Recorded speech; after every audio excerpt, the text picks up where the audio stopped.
provide feedback. So I'll be providing a short presentation on some of the budget highlights.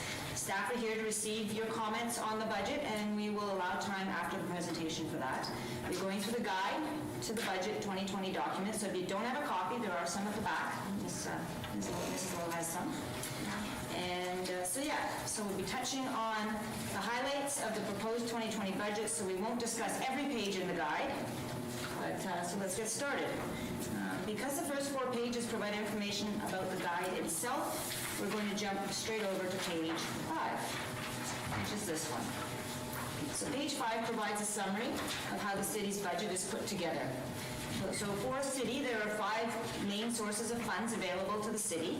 We have property taxes, we have parcel taxes, we have fees and charges. We can also consider debt as a source of funding, and then there's what we call other funding, which would usually be grants, maybe some investment income, rental income from city-owned buildings, cost-sharing income from the regional district, etc. So there are 2 types of expenditures for the city. There's operating expenses, so these would be like the cost to run your car, the insurance and the gas. And then we have capital, so these would be the cost to repair your car, perhaps replacing the tires or putting new brakes on it. So not all funds can be used for all types of expenditures. When it comes to operations, we use property taxes in the general fund only. We also use, we use parcel taxes in the sewer fund. Fees and charges can be used to fund all the different funds, whether it's operating or one of the utility funds. And then obviously the other sources of funds could be potentially used in any of the funds as well. Then we also have capital expenditures. These are funded out of reserves, which are savings that are built up from taxation and fees. We also attempt to get as many grants as possible to fund capital projects, and then when necessary, use debt. So this is the introduction to how we build the budget. This page shows the process followed to establish the budget. So first we start out with council setting their strategic goals and priorities. And staff we prepare the budget and the long-term financial plan to support these priorities and to maintain core service levels. Council then reviews and approves the proposed budget. And then the next step is where we are now, and that is public feedback is sought and considered.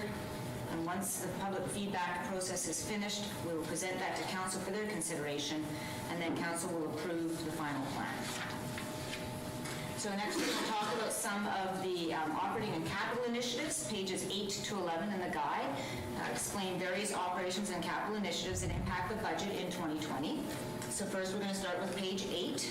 It's important to point out that all of the operating initiatives on this page have no impact on property taxation. The first 2 initiatives address council's strategic objective for organizational resilience. We've added an HR administrator, reallocated responsibilities allowed for the creation of a new position, an HR administrator. This has allowed for the standardization of the human resources function, which was previously done off the side of a number of different desks, and it's supporting staff in creating a strategic plan for human resources going forward for the city. There's also a financial services 2 clerk position, which was modified as part of this process, and the reallocated responsibilities that have been given to that position have helped to free up Parks and Rec staff so that they can focus more on the customer experience in their facilities. The third initiative here also addresses council's strategic objective for organizational resilience. It also addresses the objectives for livability and sustainability. There's been increased budget support for contracted services for development services. This is to support the development of bylaws and procedures for that department. The capital initiatives, moving on to page 9. All 3 of these initiatives that are on this page address council's strategic objective for livability and stewardship of the city's assets. The first one identified is the arena chiller replacement. This is a requirement after the Fernie incident to ensure that city employees who operate and use the arena are safe. There's also in the budget the replacement of the arena roof. It does need to be replaced. And so council looked at the options of repairing the roof at a cost of $2.5 million, and that repair would have lasted about 3 to 5 years.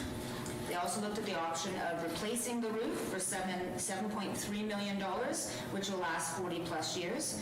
Council felt that the latter was more fiscally responsible. And so there is, at the moment, debt funding in the budget to pay for that. There has been a grant applied for in 2019, January of 2019. So if the city is successful with that grant, then this project will be expanded to meet the grant requirements, and then the grant would be $12.3 million to cover a $13.6 million project. So that would leave us with only $1.4 million to repay to pay for from debt instead of the 7.3. The last one on the list is the 4th Townley and Victoria Roundabout. I'm sure everyone's heard about this one. This project is leveraging some serious grant funding to extend the use of city funds on needed public infrastructure. So it's partially funded with a $5 million grant, and the balance will be paid for out of DCCs and out of reserves. And it's covering roads infrastructure as well as sewer and water infrastructure that's underneath the roads. So, looking at page 10, the first initiative here addresses Council's strategic objective for livability and the stewardship of city's infrastructure. It's the Lower Town street improvements. These will improve pedestrian, bike, and vehicle access to the Splash Park and Okanagan College.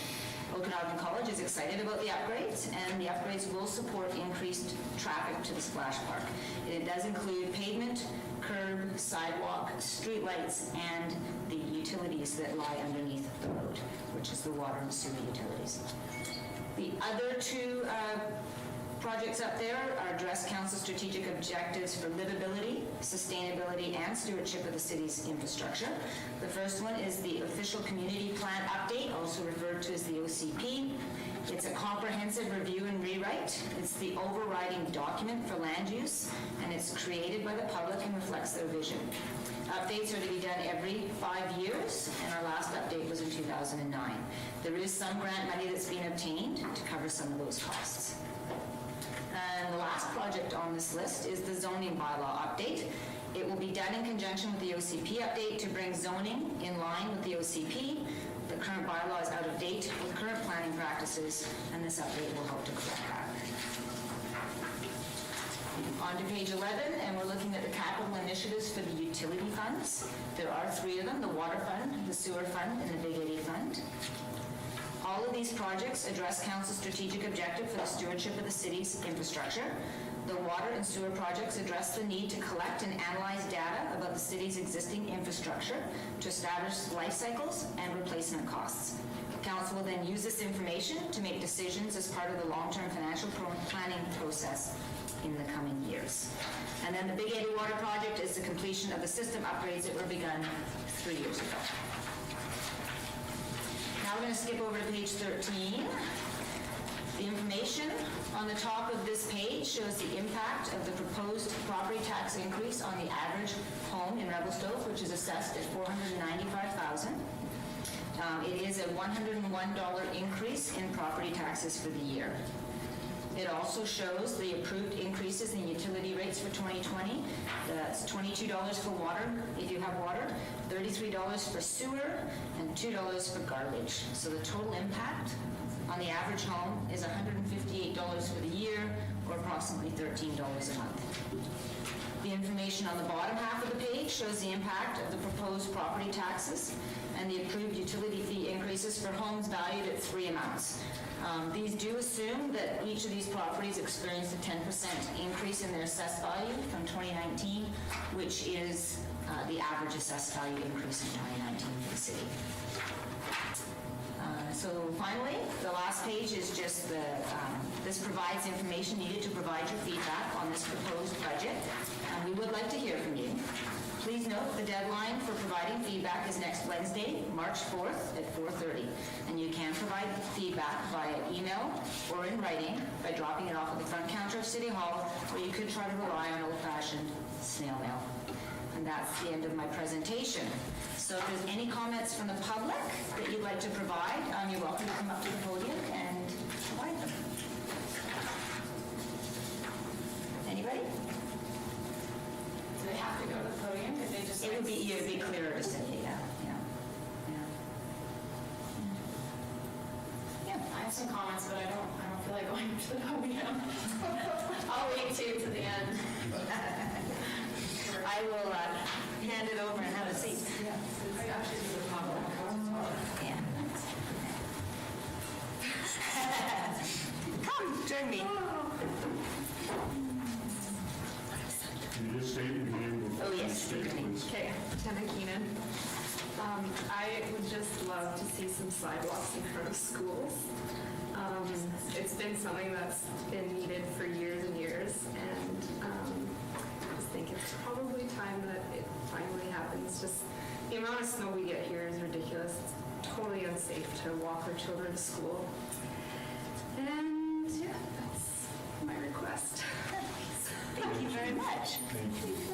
We have your request in writing as well. Yes. Correct? Yes, okay, so they come from, thank you for coming. Is there anybody else that wants to make any comments? I'm going to go up, but I just want to make sure everybody else is. You're going to go up? Mostly just here to listen. Hey? I'm just here to listen. You're just here to listen? Okay. Because I think I'm the one. There's no one else from the public here, is there? There is none. Speak slowly so I can take notes. Yeah.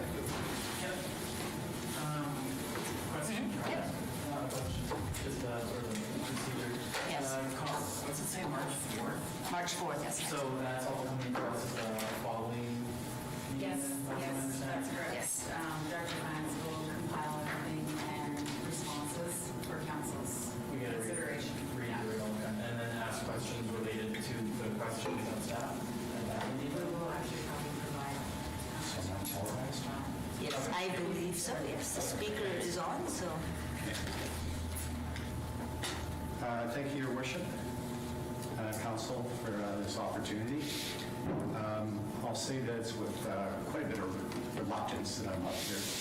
I have a bit of cognitive dissonance happening right now, in that I'm too familiar with municipal budgets and stuff like that, and I'm going to avoid getting into critical feedback and stuff, because that's really easy to do. But I do appreciate that all of council is here. I think all of council is here. Yes. The same one? Yes. Just one. Oh, yes. Yeah, Rob's not here. So, but most of council's here. I'm appreciative of that. I was wondering if you're going to all be at the housing meeting. I think I would have been there, and it's unfortunate they're both happening at the same time. I have an idea. Actually, it's not my idea at all, and it's, I have some notes somewhere. That's collective ideas from the community that I've heard, and this is positive stuff. One of the concerns that I have for council is there's a lot of status quo, the normal thing that just happens in all municipalities. And I know you've gone through your visioning exercise, you have the chart at the back.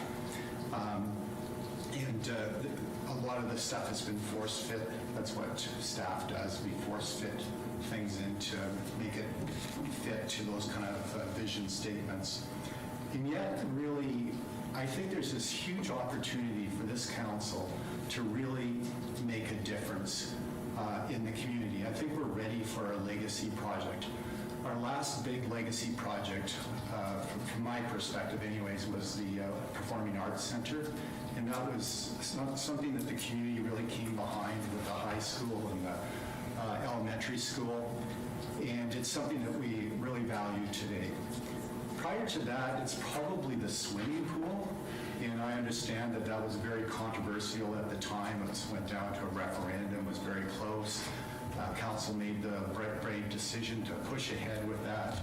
And I think it would be a very rare person that isn't appreciative of that, the Aquatic Center today. That was a tough thing for council to do back then. Prior to that was the water treatment plant. And it's,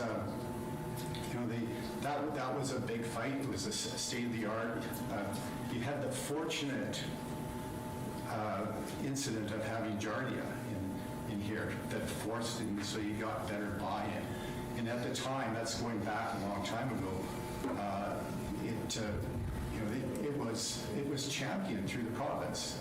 Revelstoke was one at that time, before all our tourism and stuff, was a place to say, look, there's a place that people actually do things. They get moving on it. Kelowna didn't get moving on their thing anywhere near as fast as Revelstoke did. It was a great opportunity. It showed leadership. We're roundabouts, somebody might say a roundabout is, Rob's here by the way now, so thanks Rob. The roundabouts, I wouldn't consider those legacy projects. It's really infrastructure. So what I'm concerned, this goes directly to the budget, is on, I'll start with the arena. So you're planning on doing a $7 million project, $7+ million roof replacement on an old building that's worn out. It's had its time. It was a very important building from a long, long time ago. And so now you're going to put a new roof on that. That project will go over budget. Be prepared for that, I would suggest. It may go over budget a lot. And then after that, there's going to be other repairs. It's not just the roof, it's the whole building. I think that in people that I've been talking to, that you might actually severely damage the Grizzlies, which are actually now bringing in tourism opportunities into the community. City Hall, you have a great new CEO. I applaud you for your decision. She's doing the same thing that I did, same thing that Alan Chabot did, same thing that every other administrator that's ever been done, is making these little incremental roundabout improvements to City Hall. That City Hall, yes, it's a historical building, it's important. It's a bad City Hall. It just does not work for what we're using it for. It's very inefficient in the movement of people. It separates departments, and it's the wrong layout. It's the wrong building for a city hall. So that you're going ahead, and that's fine on the little historical stuff and whatever. I'm proposing, actually other people are proposing, instead of continuing to put money into City Hall and continuing to put money into an arena on these buildings that don't work, it's time for a new legacy project that's within reach of this council. We're in the affluent times right now. That's why you're getting away with big tax increases. There is opportunity to have the legacy of a multiplex or a mountainplex building that is modern and fits our community without major financial implications. So when I say not major financial implications, I'm talking about burden on the taxpayers. How does that happen? Well, right away, you've got the $7 million that you're going to waste on the arena.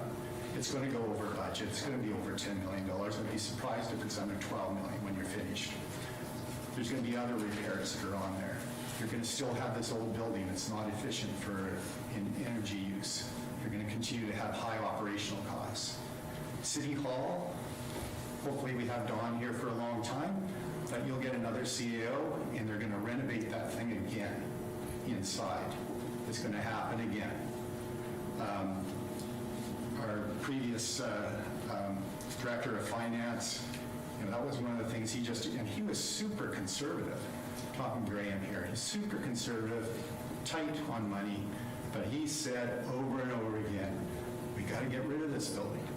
And previous councils, several different councils over time have been purchasing property. You have the old Lordco building, you have the Yellow House, you have a huge piece of property there. And that may be the place for this new multiplex. So you got the $7 million there going up. You got whatever amount of money you're going to continue to spend on City Hall over periods of time. You have inefficiencies in that building. It would be better used in the private sector for retail or whatever fits better down here. The sale of the land, I did check with the real estate people. So the sale of the 3 acres where the arena is, around $2 to $3 million. City Hall, the land value based on the sale of this one here, the land value itself is $1.5 million. That much again, at least for the building. Be market driven. Things like wayfinding signs. our gold-plated signs. The community, hopefully you're hearing that, the community does not agree with $3 million being spent on, or whatever the amount is on wayfinding. And it's saying, well, this is tourism dollars, it doesn't have impact on the taxpayers. It does. For the residents here, wayfinding doesn't do a whole lot for us, other than stop people from coming into our stores for directions and then buying something at the same time. I'm not saying that signs don't need to be fixed. Neither is the majority of the people in the community. Tourism dollars can be used for things that benefit the community just as much, if not more so, than the tourists. So the new multiplex, I'm suggesting, and others are suggesting, where the Aquatic Center is. So that's more funding that can come in over time. So you have operational costs, there are operational savings, energy savings. These things accumulate. It doesn't take very, very long to get up to the $30 to $50 million that you might need for this building. I really want this council to be successful. Your worship, I want you to be successful, and I really want you to have a legacy project that will be seen back 10 years, 20 years. It's going to take time. You only have 2 years before silly season's back in, but you can start to make sure you make good, prudent financial decisions that are truly in alignment with your strategic priorities, not force fit. I'd like to see that chart there. I can't quite remember all the ones, but all those priorities. There's one right there in this section. Awesome, yeah. So that was one upmanship by Don. The big signs, good job. Yeah, the livability for our community. So putting the Grizzlies out of business for a season and having this building that can't be, it's not going to be everything that it could be. I'm not a hockey guy. I haven't been on that ice once. I'm not a skating guy, but I want that for our community. Infrastructure, really looking at, okay, and that's comprehensive, looking at the infrastructure long term. You go into the details about those minor details about the infrastructure. Instead of force-fitting capital projects, make this so that it's something for the community for the long term. I think I will end there, other than if council has any questions of me. Thank you for listening. Would you mind to send me a copy of your notes so I can make sure I summarize them properly? Yeah, I'll give some consideration. Needs to be rewritten. Okay. I would appreciate that. Okay, thanks. We've got it on live stream. We do, that's right. There's any other questions from the public or comments from the public, I mean?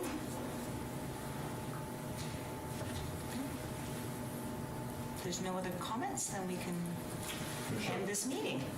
I appreciate everybody coming out and taking the time again out of your busy days to attend and to listen and to make statements. It is appreciated, and those will be brought back to council at their meeting on March 10th when they consider the proposed budget and all of the public comments as well. So thank you very much.